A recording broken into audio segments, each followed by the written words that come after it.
ജയിച്ചാലും തോറ്റാലും ഞങ്ങൾ പാർട്ടിയാണ്. ഉയർത്തെഴുന്നേറ്റു വന്നിടും സമീപമാത്രയൊന്നിൽ നാം. ഈ വാചകങ്ങൾ വോട്ടെണ്ണൽ ദിനത്തിൽ ഉയർന്നുകണ്ടത് പാലക്കാട് ഒറ്റപ്പാലത്തു നിന്നാണ്. കേരളത്തിൽ ഒന്നാകെ ആഞ്ഞടിച്ച UDF തരംഗത്തിന് പിന്നാലെ പത്തിരിപ്പാലയിലെ വോട്ടെണ്ണൽ കേന്ദ്രത്തിനരികിൽ പാർട്ടിയെ സ്നേഹിക്കുന്ന ലക്കിടിപ്പേരൂരിലെ ചെറുപ്പക്കാർ ചെങ്കൊടികളും പ്ലക്കാർഡുകളുമേന്തി ഒരു വാഹനത്തിലെത്തി. അതെ, തുടർച്ചയായ 10 വർഷം കേരളം ഇടതുഭരണത്തിൻ്റെ തണലിലായിരുന്നു.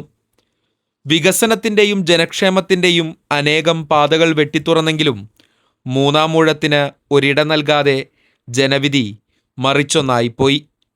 കയ്യും മെയ്യും മറന്ന് വീണ്ടും ഒരു തുടർഭരണത്തിനു കൂടി കണ്ണുവെച്ച പ്രവർത്തനങ്ങൾ ഇടത് ക്യാമ്പ് നടത്തിയെങ്കിലും പ്രതീക്ഷിച്ച ദൂരത്തിൻ്റെ പാതി നടന്നുകയറാൻ പോലും ഇത്തവണയായില്ല.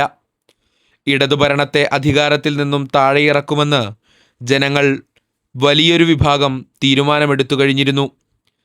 തുടർഭരണവും പ്രാദേശിക പ്രശ്നങ്ങളും നേതാക്കളുടെ ധാർഷ്ട്യവും പലരുടെയും കൂറുമാറ്റങ്ങളും ഉൾവലിവുകളും അങ്ങനെ പലവിധ അടിയൊഴുക്കുകളും തിരിച്ചടിക്ക് കാരണമായിട്ടുണ്ടാകാം.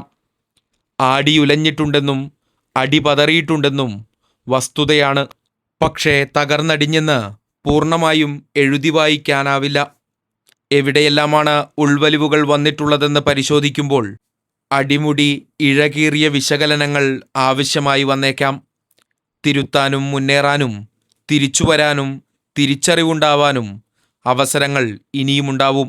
തുടർഭരണം സമ്മാനിച്ച തണലിടങ്ങളിൽ നിന്ന്, അധികാരത്തിൻ്റെ സുഖസൗകര്യങ്ങളിൽ നിന്ന് പോരാട്ടത്തിൻ്റെ ചൂടുള്ള തെരുവുകളിലേക്ക് കമ്മ്യൂണിസ്റ്റുകാർ ഇനി തിരികെ മടങ്ങുകയാണ്.